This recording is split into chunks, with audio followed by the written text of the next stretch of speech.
한 나라의 왕이 있었습니다. 이 왕이 시골 마을을 둘러보다가 이 시골 어여쁜 처녀에게 한눈에 뿅 하고 반했어요. 왕궁에 돌아왔는데 잠을 못 자는 겁니다. 어떻게 해야 이 여인을 얻을 수 있을까 고민하다가 안 돼서 며칠 후에 신하들을 불러서 이 문제를 논의하죠. 그러자 신하들이 몇 가지 방법을 제안합니다. 첫 번째 신하가 이야기합니다. 왕이시여, 왕의 힘으로 그녀를 납치해 오십시오. 우리에게는 군대가 있지 않습니까? 그런데 왕이 생각을 해보니까 만약에 힘으로 그녀를 납치해 오면 그녀의 인생이 파괴될 것 같은 거예요. 두 번째 신하가 제안을 하죠. 왕이시여, 돈으로 사오십시오. 세상에 돈 싫어하는 사람 아무도 없습니다.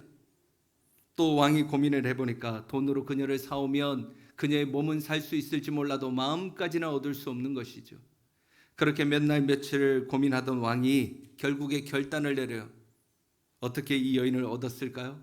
이 왕은 그의 왕복을 벗고 시골로 내려가서 시골 청년이 되어서 그녀와 결혼해서 행복하게 살았다고 하는 전설이 있었더라. 여러분, 키에르케고르의 철학적 단편에 나오는 짧은 이야기입니다. 여러분, 메시지는 무엇일까요? 사랑은 먼저 찾아가는 것, 그게 사랑이라는 거예요. 2008년도 미국 서브프라임 사태, 달러가 1,100원 하던 이 환율이 1,500원에서 1,600원까지 뛰게 됩니다. 저는 당시에 이스라엘에서 가이드 생활을 하면서 학비를 충당하고 생활비를 벌었어요. 근데 환율이 1,500원, 1,600원까지 뛰니까 성지순례를 아무도 안 오는 겁니다. 생활비가 끊겼습니다. 공부가 중단될 위기에 빠졌어요. 그때 저의 소식을 들었던 의정부에 이름 모를 권사님 5분이 계셨는데 2만 원씩 모아서 10만 원을 1년 6개월을 보내주셨습니다. 식당에서 설거지하는 권사님, 마트에서 물건을 정리하는 권사님, 구청에서 청소하는 권사님, 하나같이 어려운 분들이었어요. 그럼에도 불구하고 앞으로 주의 종이 될 청년 돕겠다고 이름도 얼굴도 모르는 저를 위해서 헌신해 주셨어요. 저는 매달 그 10만 원으로 점심시간에 삶은 감자, 커피 한 잔 그거 마시면서 유학 공부를 마칩니다. 여러분, 그분들은 누구일까요? 저는 아직도 그분들이 누군지 모릅니다. 왜 저를 도왔을까요? 저는 그들이 하나님이 보내신 사랑의 메신저 천군천사라고 믿고 있어요. 하나님은 그들을 통해서 저를 찾아오셨고 제 인생의 가장 어려운 시절 하나님은 위로자 되시고 저의 힘과 능력이 되어주셨습니다. 여러분, 그렇습니다. 오늘 본문이 절망의 땅에서 귀신 붙들려 씨름하고 있는 백성을 주님이 찾아가시고 구원하시는 내용이에요. 사랑하는 성도 여러분, 오늘 본문의 내용을 통해서 우리를 찾아오시는 그 사랑의 추적자 예수 그리스도의 복음에 압도되는 은혜가 있기를 소원합니다. 오늘 본문은 예수님께서 바다 건너편 가다라 지방으로 가시는 장면으로 시작을 하고 있죠. 여러분, 가다라 지역은 갈릴리 가버나움에서 동남쪽으로 약 16km 떨어진 산비탈에 있는 광야입니다. 오늘날에는 쿠르시라고 하는 명칭으로 불려지는데요. 이곳은 무덤이 있는 부정한 땅이었고 돼지를 키우던 버려진 땅이었으며 로마에 의해 세워진 갈릴리 10개의 도시 데가볼리 중에 하나인 이방인의 땅이었어요. 그러니까 쉽게 말해서 유대인에게는 혐오와 배척의 땅, 부정한 이방인의 땅, 그곳이 바로 가다라였습니다. 이렇게 아무도 관심 두지 않는 혐오와 배척의 땅에 귀신 들린 두 사람이 살고 있었다는 거예요. 본문에서는 이 두 사람이 무덤에 거하며 몹시 사나워 아무도 통제할 수 없다고 기록하고 있어요. 사람들은 이들을 한때는 통제하기 위해서 쇠사슬을 메고 쇠고랑을 채웠습니다. 근데 그들이 다 그것마저 끊어버리고 밤낮 괴성을 지르고 자기 몸을 자해하고 지나가는 사람들에게 달려드는 짐승과 같은 사람이었어요. 한때 이들은 도시에서 사랑하는 가족과 행복한 삶을 누렸을지도 모릅니다. 그들은 사회에서 왕성하게 활동하면서 자신의 인생뿐만 아니라 다른 사람에게 선한 영향력을 주는 사람이었을지도 몰라요. 그러나 인생의 어느 순간 고난과 역경이 찾아왔는데 그 풍파를 이겨내지 못하자 그들의 영혼은 갈기갈기 찍혔고 그들의 심령은 낙심과 좌절 속에 빠져버렸어요. 그 틈을, 허약한 정신의 틈을 타고 마귀와 사탄은 그의 영혼육을 완전히 잠식해버렸고 그들은 결국 도시를 떠나 광야 무덤 한가운데 짐승처럼 귀신처럼 살게 되었다는 거예요. 여러분, 그렇습니다. 성경은 우리의 인생이 혼돈이요 공허요 흑암이라 말씀하고 있어요. 절망과 낙심의 카오스의 인생, 무질서의 인생이 우리의 인생이다, 성경은 말씀하고 계십니다. 그 카오스의 인생들은 그들의 심령 가운데 부와 명예와 인기와 자식과 건강을 채워도 참 행복, 참 위로를 받을 수 없어요. 인생은 공허합니다. 허탈합니다. 우울하고요. 한쪽 가슴이 뻥 뚫린 것처럼 넋이 나간 인생들, 우리 주변에 얼마나 많은지 모릅니다. 오늘 본문에 귀신 들린 사람, 바로 영원히 탈진되어 하나님을 잃어버린 카오스 인생이라는 것입니다. 여러분, 그런데요, 이 카오스의 인생, 귀신 들린 자에게 예수 그리스도가 찾아가셨다는 거예요. 여러분, 오늘 본문 28절 한번 보시겠어요? 28절 우리 같이 한번 읽어보겠습니다. 시작. 또 예수께서 건너편 가다라 지방에 가심에 귀신 들린 자 둘이 무덤 사이에서 나와 예수를 만나니 그들은 몹시 사나워 아무도 그 길로 지나갈 수 없을 지경이더라. 아멘. 여러분, 우리가 지난주에 살펴본 것처럼 예수님은 가버나움에서 이곳 가다라를 오시기 위해 제자들과 배를 타십니다. 그러나 가다라 지방으로 가는 길은 쉽지 않았어요. 밤새 갈릴리에 큰 풍랑이 부는데 제자들은 두려움과 공포에 사로잡혔고, 또 그 와중에 예수님은 얼마나 피곤하셨는지 흔들리는 배 밑창에서 깨지 못하시고 깊이 잠들어 계셨습니다. 그런데도 주님은 극도의 피곤한 몸을 이끌고 이 귀신 들린 자를 자유하게 하기 위해서, 치유시키기 위해 이 가다라 지방으로 오셨습니다. 여러분, 우리가 여기서 주목해야 되는 사실은 예수님께서 귀신 들린 자를 회복시키시고 난 이후에 즉시 바다 건너편 가버나움 땅으로 돌아가셨다는 거예요. 여러분, 마태복음 9장 1절 한번 보시겠어요? 마태복음 9장 1절은 예수님께서 귀신을 쫓아내는 이 사건 마치시고 난 이후에 예수 그리스도의 행적을 보여줍니다. 같이 읽어보죠. 시작. 예수께서 배에 오르사 이르시니. 아멘. 여러분, 여기서 본 동네라는 말은 예수님께서 치유 사역하셨던 가버나움을 가리키는 것인데, 예수님께서 오늘 본문 가운데서 치유 사역, 가다라에서 치유 사역을 다 마치시고 그 땅으로 돌아가셨다라는 것을 설명하고 있죠. 그러니까 예수님은 밤새 풍랑과 피곤함을 무릅쓰고 가다라에 가셨던 이유가 오직 귀신 들린 사람, 다른 이유 때문이 아니라 사망과 저주 속에 고통받고 있는 이 한 영혼을 위해서, 그 영혼만을 위해서 가셨다는 것입니다. 사실 가버나움에서 주님은 하셔야 될 사역이 너무나 많았어요. 제자들을 가르치고 병자를 치유하시고 많은 무리의 크고 작은 문제들을 해결해 주셔야만 했습니다. 만약에 오늘 이 가다라 지역으로 오시지 않고 가버나움에 머무셨다면 주님은 더 많은 일을 행하셨을지도 모릅니다. 더 큰 일을 행하셨을 거예요. 그러나 주님은 귀신의 땅에서 씨름하고 있는 한 영혼을 천하보다도 귀하게 여기시고 세상 어떤 일보다도 그들을 소중하게 여기셨기에 가버나움에서의 모든 사역을 내려놓고 모든 일을 중단하시고 풍랑과 피곤함을 감수하고서라도 그들을 만나러 가다라 지방으로 가셨다는 것입니다.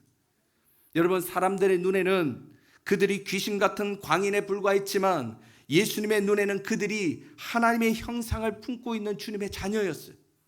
여러분, 오늘 본문 속에서요, 예수님의 그 시선을 바라보시기 바랍니다. 가버나움에 있는 수많은 무리를 향하지 않으세요.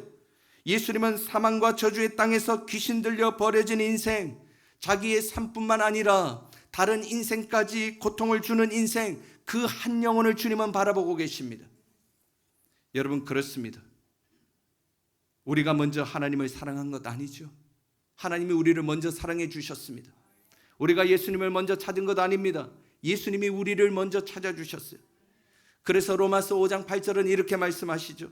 우리가 아직 죄인 되었을 때 그리스도께서 우리를 위하여 죽으심으로 하나님께서 우리에 대한 자기의 사랑을 확증하셨느니라.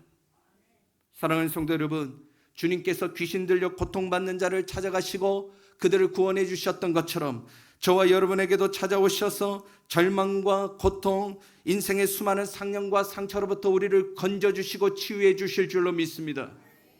또한 한 영혼을 향한 주님의 시선이 저와 여러분의 시선이 되었으면 좋겠습니다.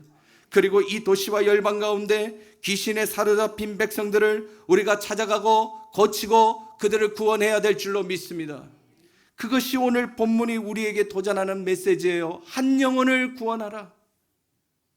여러분, 이렇게 주님은 잃어버린 한 영혼을 회복시키시고 찾아가기 원하시는데, 그렇다면 오늘 본문 속에서 구체적으로 예수님은 어떻게 이 사람들을 구원하실까요? 오늘 본문 속에서 우리는 두 가지의 중요한 메시지를 도전받습니다. 첫째, 예수의 이름이 선포될 때 모든 사망과 귀신의 영은 떠나간다는 것입니다. 오늘 본문 29절이에요. 29절 우리 같이 읽어보도록 하겠습니다. 시작. 이에 그들이 소리질러 이르되 하나님의 아들이여 우리가 당신과 무슨 상관이 있나이까? 때가 이르기 전에 우리를 괴롭게 하려고 여기 오셨나이까? 하더니 아멘.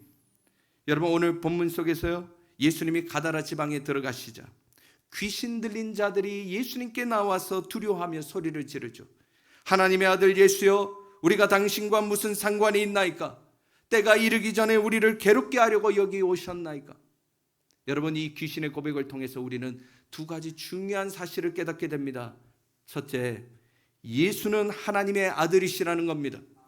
천지의 주제이시오 만왕의 왕이시며 전지전능하신 하나님, 그분이 바로 예수 그리스도이십니다. 두 번째, 귀신은 예수 앞에 두려워한다는 것입니다. 그렇습니다. 여러분, 귀신은 예수 앞에 떠는 것입니다. 예수님 앞에 꼬꾸라집니다. 예수님 앞에 귀신은 결박당하고 마는 거예요. 여러분, 귀신을 짓밟으시고 승리하신 하나님, 그분이 바로 예수 그리스도이십니다. 사실 오늘 본문에서 예수님은 귀신에게 어떤 말씀도 하지 않으시죠. 그러나 이 장면에 대해서 누가복음 9장 29절은 이렇게 말하고 있어요. 이는 예수께서 이미 더러운 귀신을 명하사 이 사람에게서 나오라 하셨음이라. 주님이 이 귀신을 향해 귀신아 떠나가라 명령하신 거예요. 여러분, 예수가 나오라 명하시면 귀신은 떠나가게 될 줄로 믿습니다. 예수가 명하시면 우리의 질병은 떠나가고 관계는 풀어지고 중독의 영은 결박되고 우리 자녀들은 하나님께 돌아오게 되는 거예요. 그래서 우리는요, 우리의 삶 가운데 예수의 이름을 사용해야 합니다. 여러분, 예수의 이름에 능력이 있습니다. 예수의 이름에 권세가 있음을 믿으십니까? 여러분, 예수라는 이름의 뜻은 우리를 구원하다라는 말의 의미예요. 예수님 그 자체가 구원자라는 뜻입니다. 우리가 예수님께 붙들리면 죄와 사망으로부터 구원받고 귀신으로부터 자유해지는 거예요. 마태복음 1장 21절은 예수님에 대해서 이렇게 설명하죠. 아들을 낳으리니 그 이름을 예수라 하라. 이는 그가 자기 백성을 저희 죄에서 구원할 자이심이라. 사도행전 4장 12절도 말씀하십니다. 다른 이로서는 구원을 얻을 수 없나니 천하 사람 중에 구원받을 만한 다른 이름을 우리에게 주신 일이 없습니다. 여러분, 성경에는요, 예수의 이름으로 세상을 이긴 사람들이 있어요.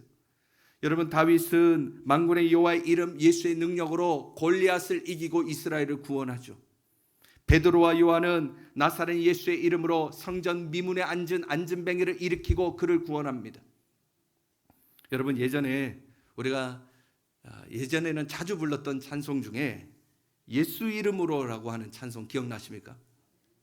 예수 이름으로 예수 이름으로 마귀는 쫓긴다.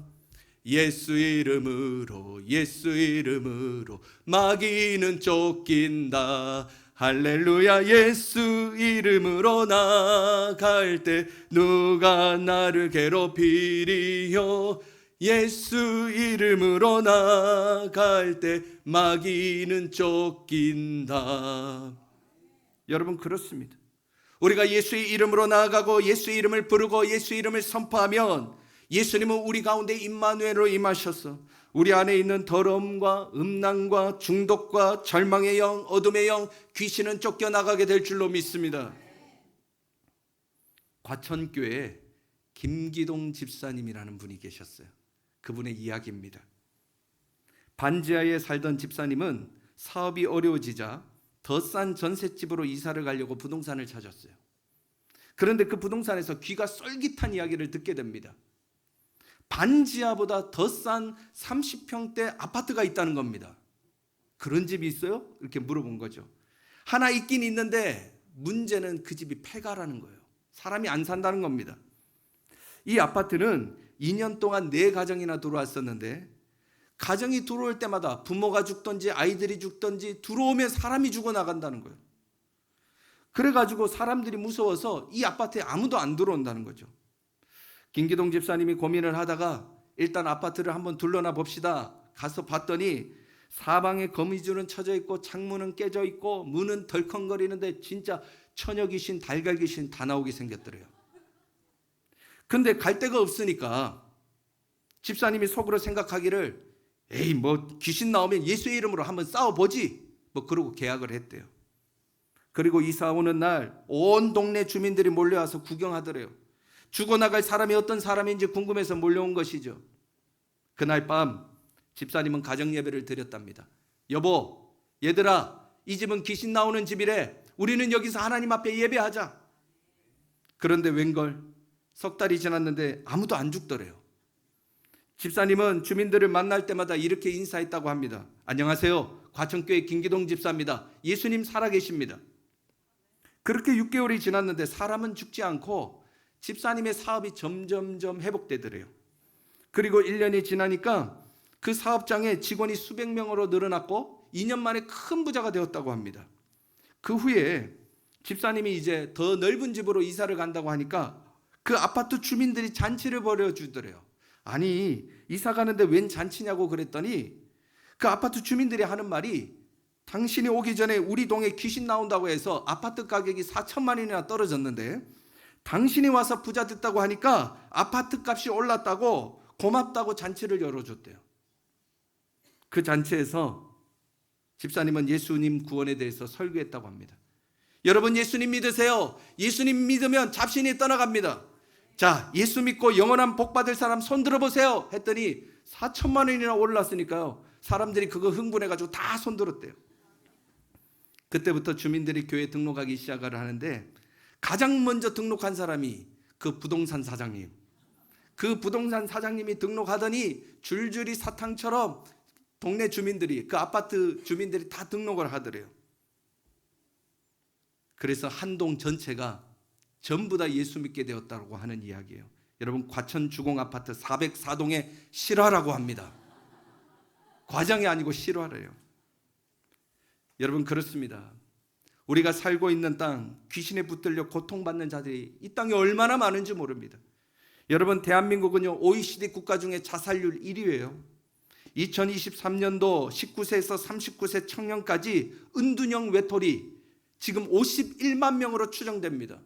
청년들이 인생의 실패를 맛보고 자기 자신을 학대하면서 방에서 안 나온대요. 여러분 이 나라 이 땅이 귀신의 나라 가다라 지방으로 지금 변질되고 있지는 않나요? 여러분 돈으로 치유 안 됩니다. 상담으로도 안 됩니다. 여러분 사람의 능으로 안 돼요. 오직 예수 그리스도의 이름, 그 이름을 선포할 때 이 땅의 귀신들은 쫓겨나가고 우리 청년들, 다음 세대들, 이 땅에 무너져 있는 우리 아버지들 회복될 줄로 믿습니다. 여러분 예수의 이름을 선포하십시오. 여러분 가정 가운데, 직장 가운데 우리 공동체에 예수의 이름을 선포하십시오. 그러면 하나님은 우리의 이름, 우리의 삶을 통해서 그 귀신은 결박될 것이며 귀신은 떠나가게 될 것이며 치유와 회복의 능력의 일들이 일어나게 될 줄로 믿습니다. 예수 안에서 참 구원과 회복을 누리는 우리 홍익의 모든 성도들 되길 주님의 이름으로 축원합니다. 두 번째, 예수님은 어떻게 이 귀신 들린 자를 치유하셨을까요? 세상에서 대가를 지불할 때 한 생명이 주님께 돌아오는 것입니다. 오늘 본문 30절에서 32절이에요. 30절에서 32절 우리 같이 한 목소리로 읽어보겠습니다. 시작. 마침 멀리서 많은 돼지떼가 먹고 있는지라 귀신들이 예수께 간과하여 이르되 만일 우리를 쫓아내시려면 돼지떼를 들여보내주소서 하니 그들에게 가라 하시니 귀신들이 나와서 돼지에게로 들어가는지라 온 떼가 비탈로 내리달아 바다에 들어가서 물에서 몰사하거늘. 아멘. 오늘 본문에서 예수님은 귀신에게 명령하시는 거예요. 귀신아 떠나갈지어다 명하시니까 귀신이 즉시 그 사람에게서 나가는 것이죠. 그때 귀신은 주님에게 뜻밖의 간구를 합니다. 자신들이 돼지떼에 들어가게 해달라는 것이죠. 이에 예수님께서 허락하시자 귀신의 무리가 돼지에게로 들어갔고 그들은 전부 바다에 몰살하게 되죠. 여러분, 이 예수님의 축기 사역에서 우리는 돼지떼 몰살 사건을 우리는 주목할 필요가 있어요.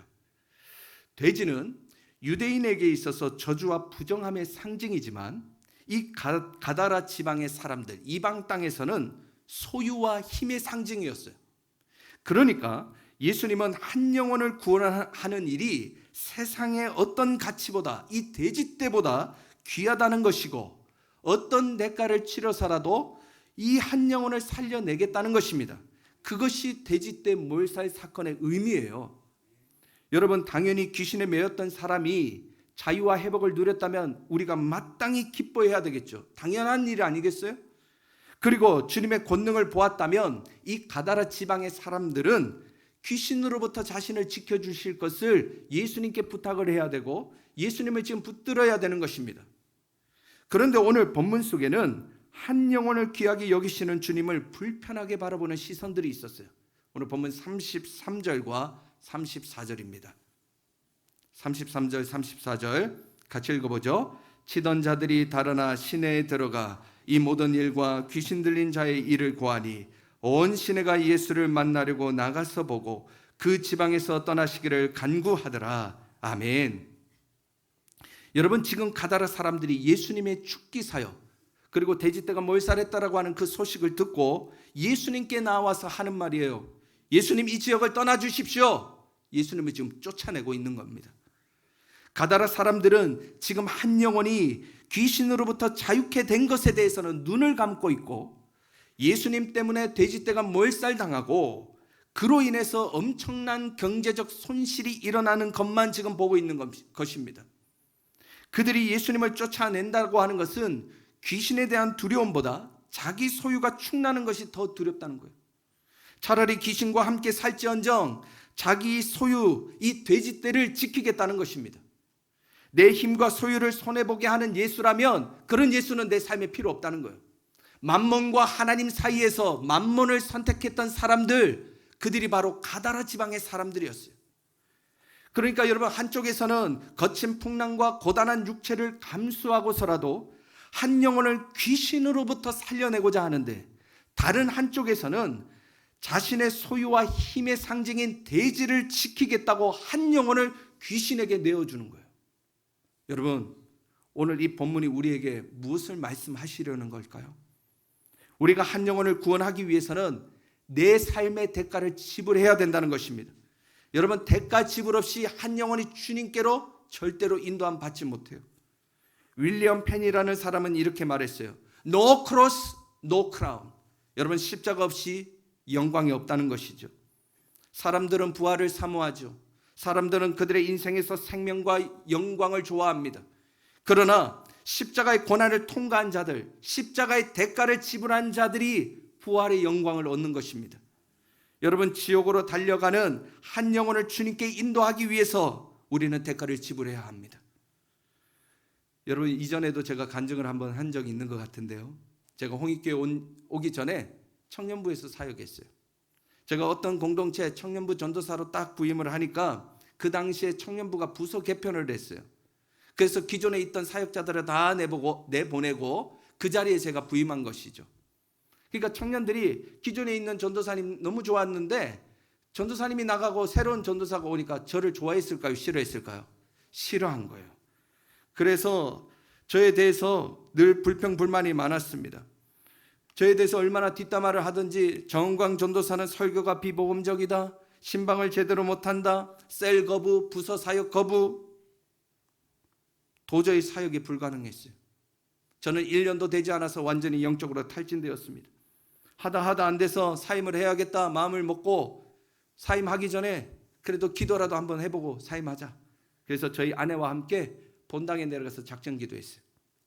그렇게 기도하는데 한 달이 지나고 두 달이 지났는데 하나님께서 감동을 주시는 거예요. 종아, 너는 이 공동체 회복을 원하느냐? 주님, 이 공동체 살려주십시오. 그리고 저도 좀 살려주십시오. 제가 너무 힘들어서 살려달라 그랬어요. 그랬더니 하나님께서 주시는 감동이 이 공동체 회복시켜준다. 그런데 너는 거기서 죽어라. 네가 할 몫은 죽어야 된다.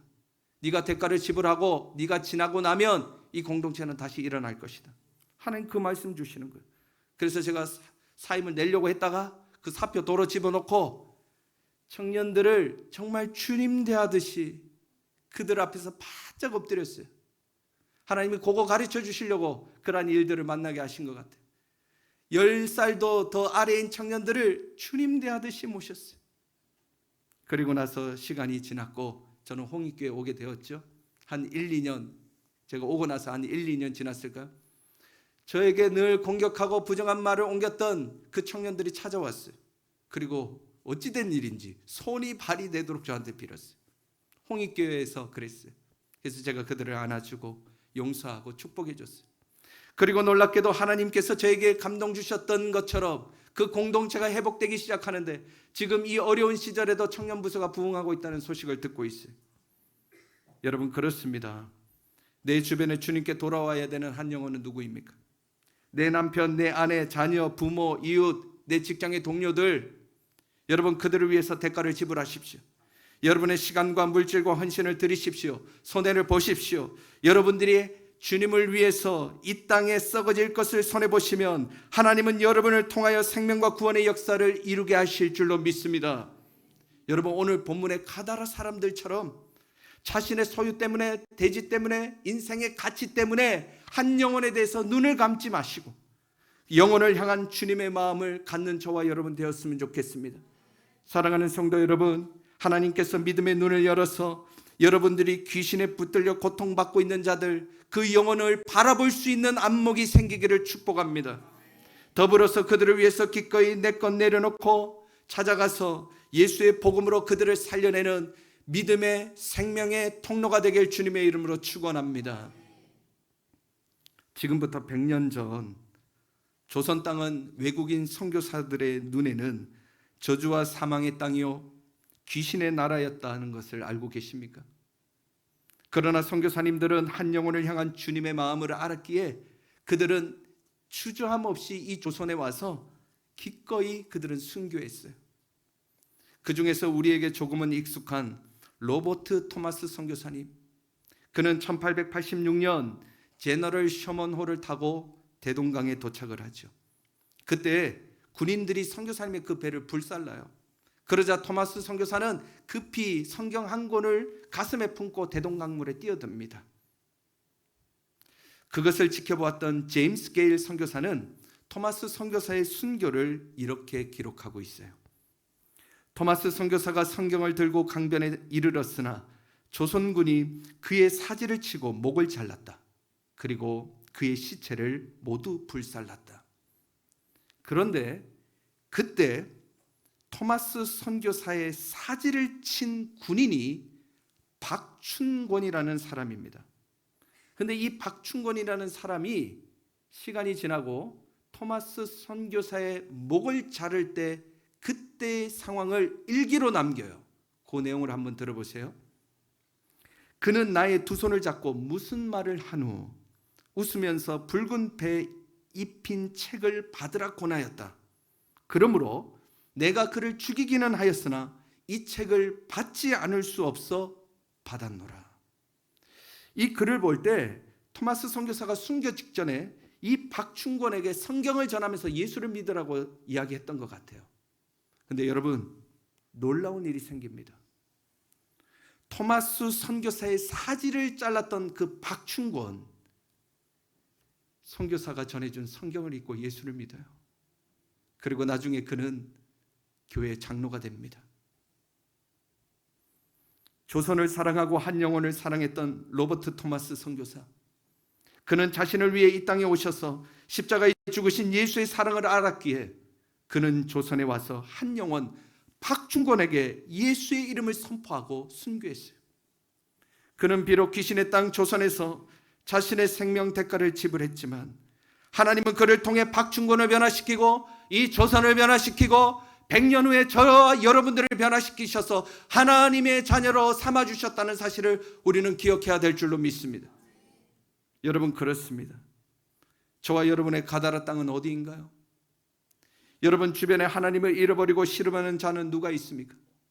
열방 가운데 귀신에 붙들려 고통받는 한 영혼에 대해서 오늘 본문의 가다라 사람처럼 우리는 눈 감고 내 인생의 가치만을 위해서 살아가고 있지는 않나요?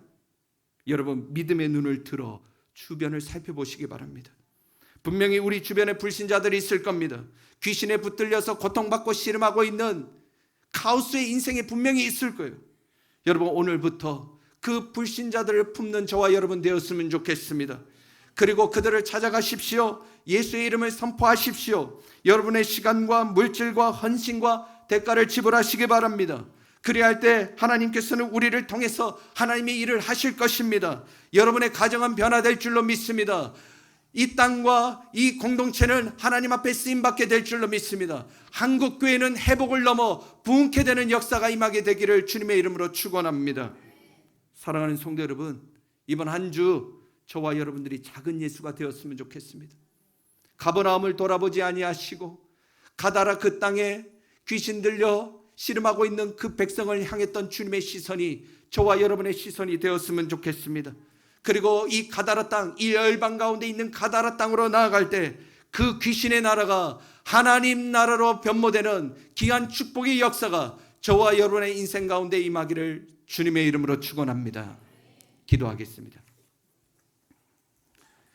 고맙고 감사하신 하나님, 오늘 주님께서 가버나움에서 가다라 지방으로 가셨던 주님의 그 마음을 저희들 묵상했습니다.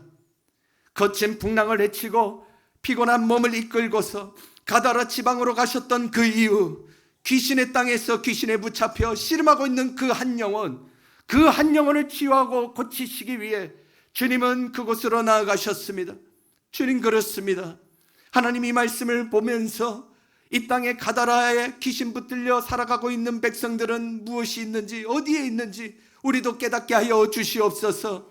하나님, 우리 인생의 가치 때문에 한 영혼이 쓰러져 감에도 우리의 눈을 닫지 않게 하여 주시고 우리의 믿음의 눈을 열어주셔서 그 주님의 마음이, 주님의 시선이 우리의 마음이 되게 하여 주시고 그 영혼을 향해서 예수의 이름을 선포하며 우리의 가치를 포기하면서 그 영혼을 주님께 돌리는 귀한 축복의 백성들 되게 하여 주시옵소서. 그리할 때 하나님, 우리 가정은 회복될 줄로 믿습니다. 우리 공동체는 회복을 넘어 부흥하는 공동체가 될 줄로 믿습니다. 하나님, 우리를 사용하여 주시옵소서. 이 모든 말씀 예수님의 이름으로 기도드렸습니다. 아멘.